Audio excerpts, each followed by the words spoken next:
Hey everybody, it's me, Rick Acosta, the Dodger Card Collector, coming to you with another video. Today is Friday, May 12th, Mother's Day weekend. Before I forget, happy Mother's Day, Mom. I love you.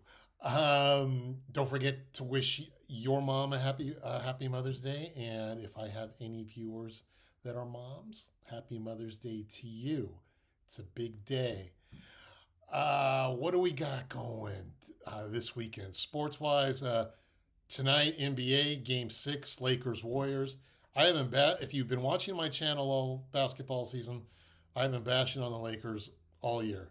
And they're a completely different team now, but they are playing in Game 6. And if they win tonight against Golden State, they'll play in the Western Conference final against the Denver Nuggets. So let's see what happens.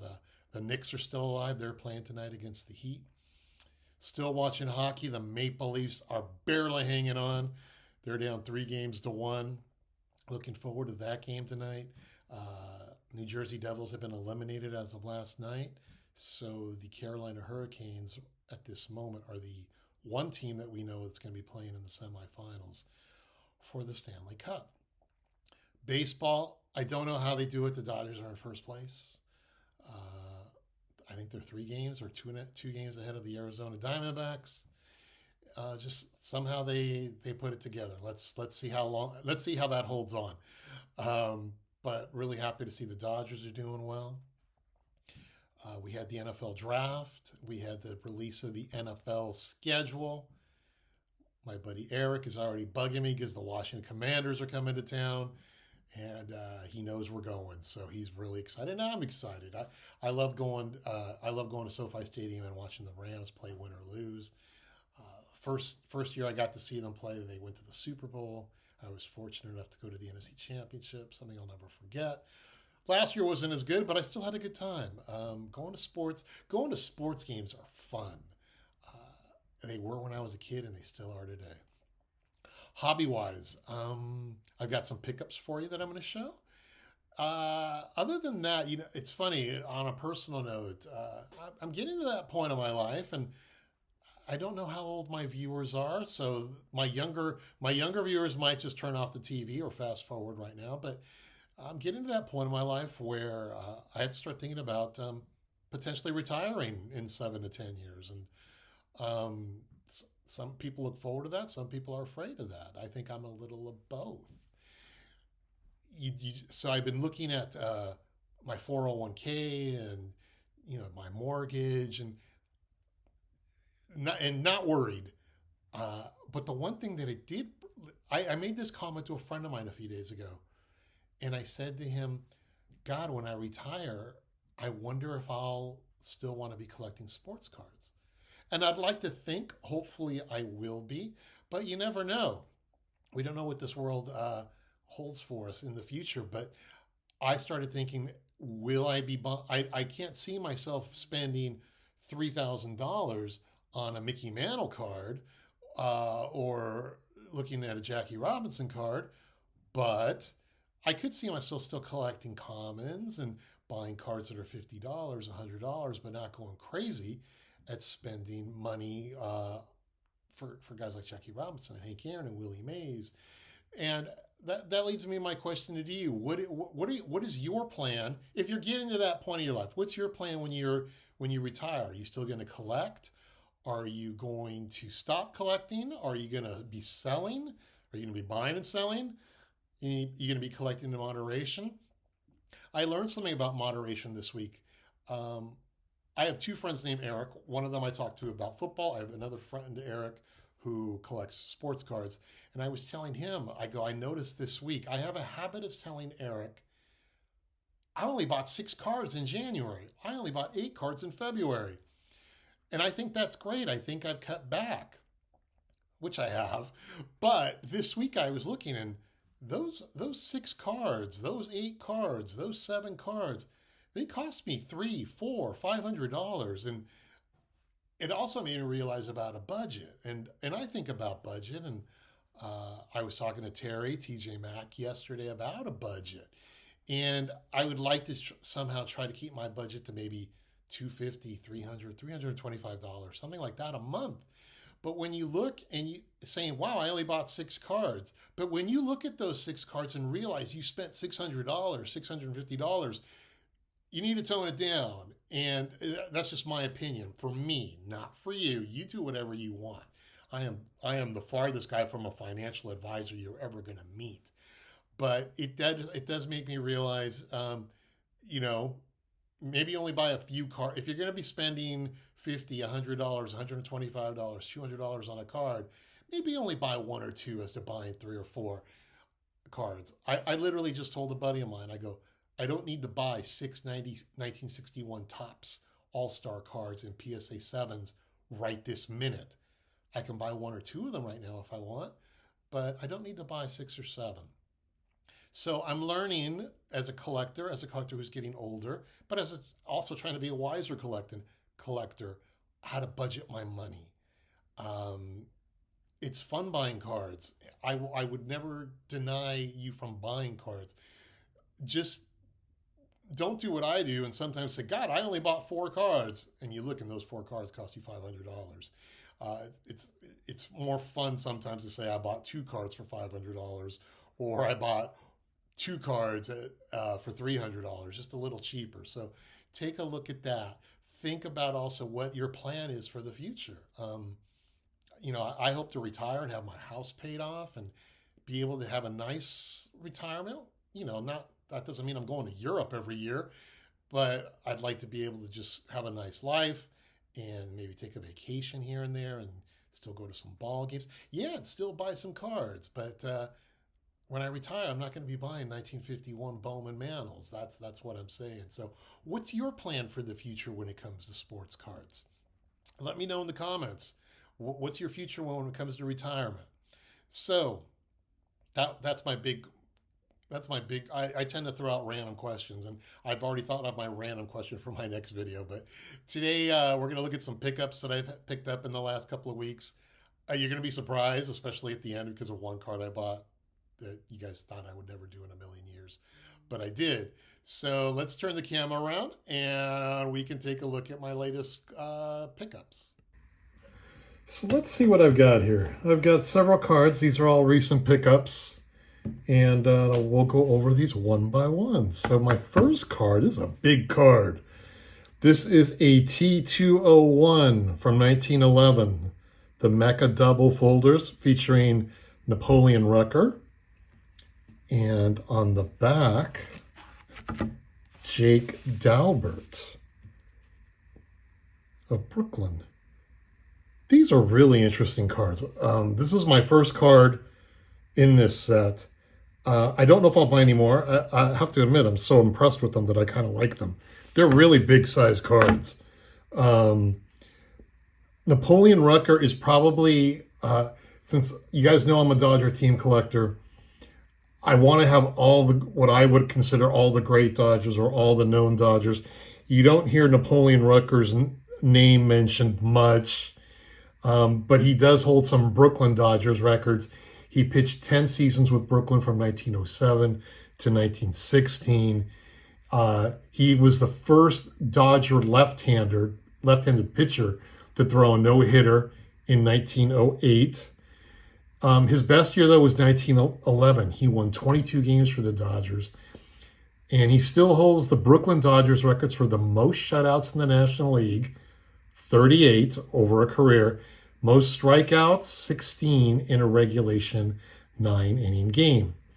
And he also, after his career, he served as the mayor of Roswell, Georgia from 1935 to 1936. But this is a big card.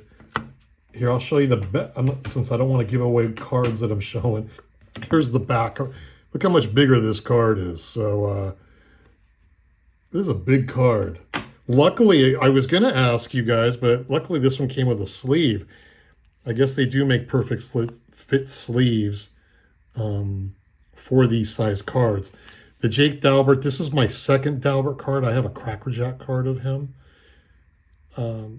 He was given Hall of Fame consideration, but I don't know if it's ever going to happen with these guys that played 100 years ago. So, but that is a T201 Mecha double folder You see the cards folded here. Hopefully you can see that on camera. Of Napoleon Rucker and Jake Dalbert. Finally ready to show off a new 1941 play ball card. This one is card number 32 of Taft Wright, formerly known as Taffy Wright. He played 9 seasons, primarily with the White Sox and the Washington Senators.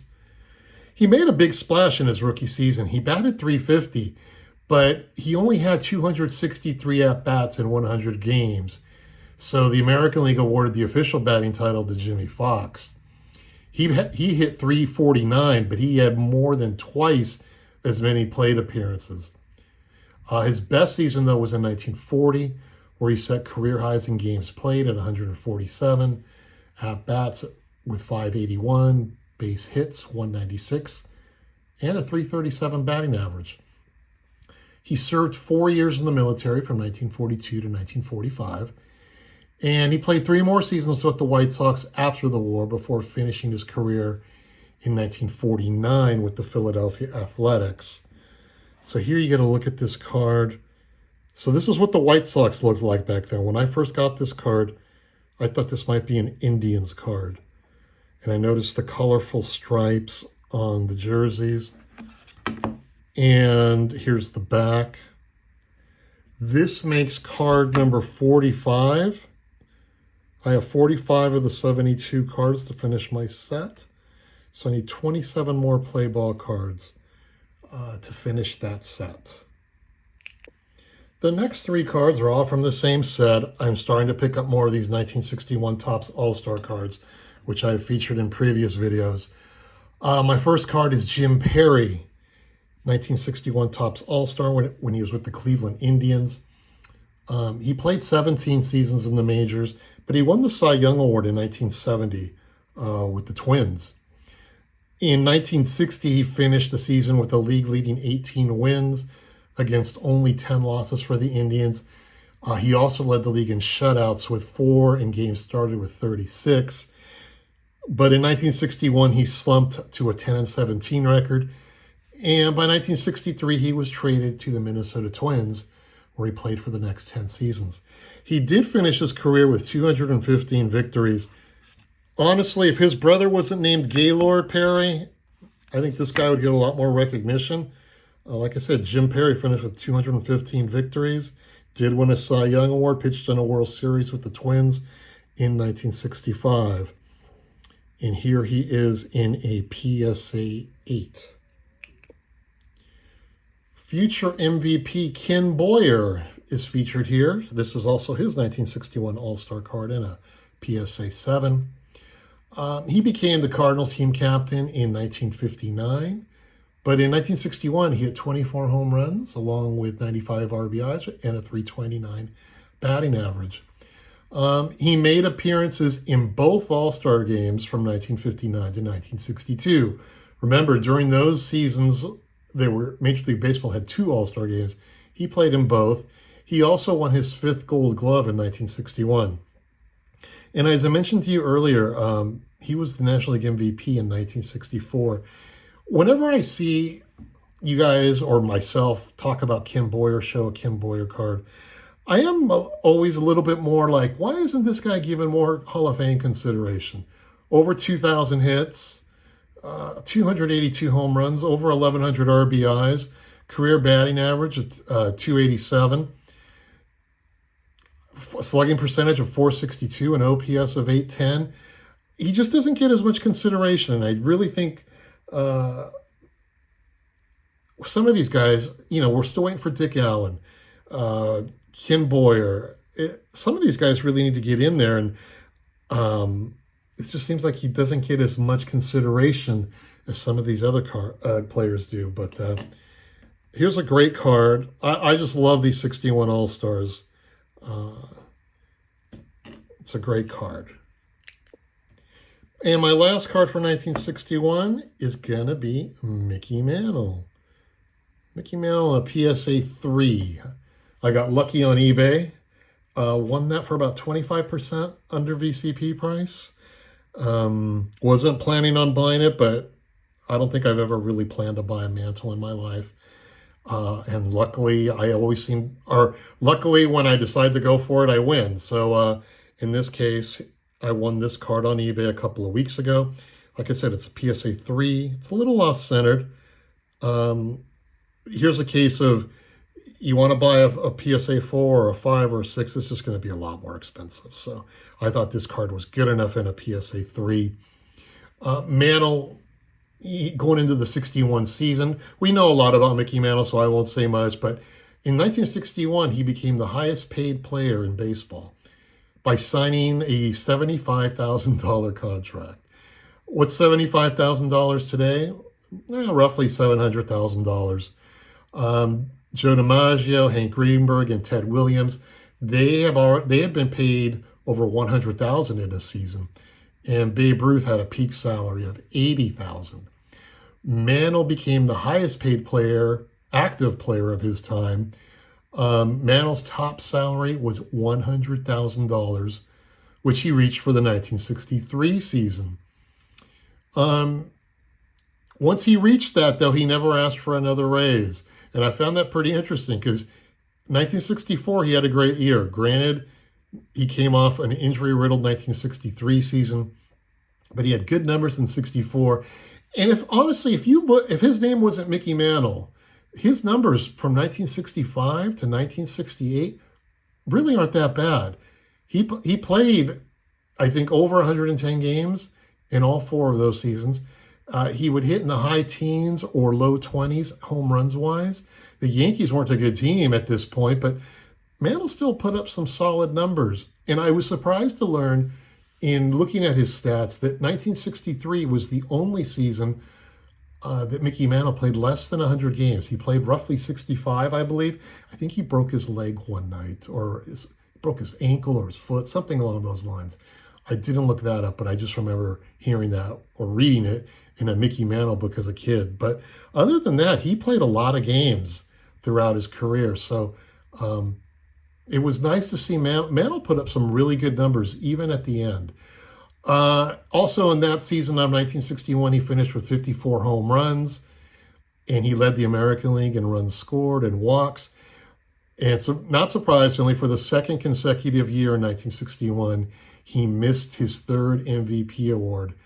He finishing 4 points behind his teammate, the repeat winner Roger Maris, who won the MVP in 1961 and 1960. So that's Mickey Mantle. Oh yeah, I got my eBay authenticity guarantee. So far, I've had good luck with those. It's because PSAs around 15 miles from my house, they hold on to the card for maybe a day. So it adds a day or two, for me at least, in regards to shipping.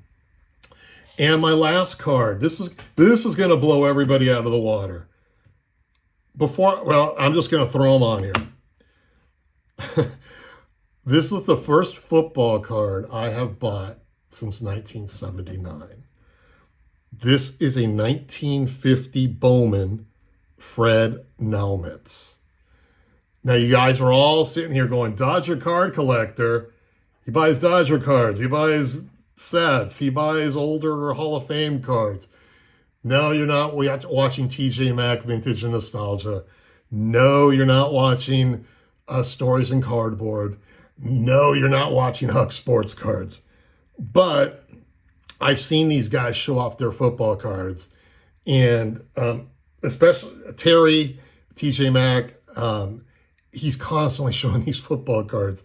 And I'm a big Rams fan. I'm an LA sports guy.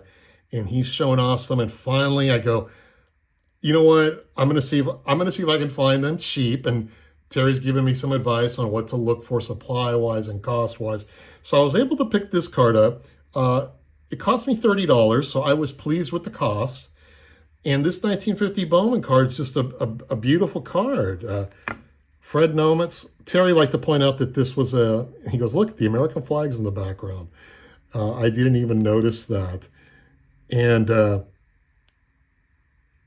it looks like it looks like the 1950 Bowman baseball. And it's just a great looking card. And the Rams have so many pretty cards from that year.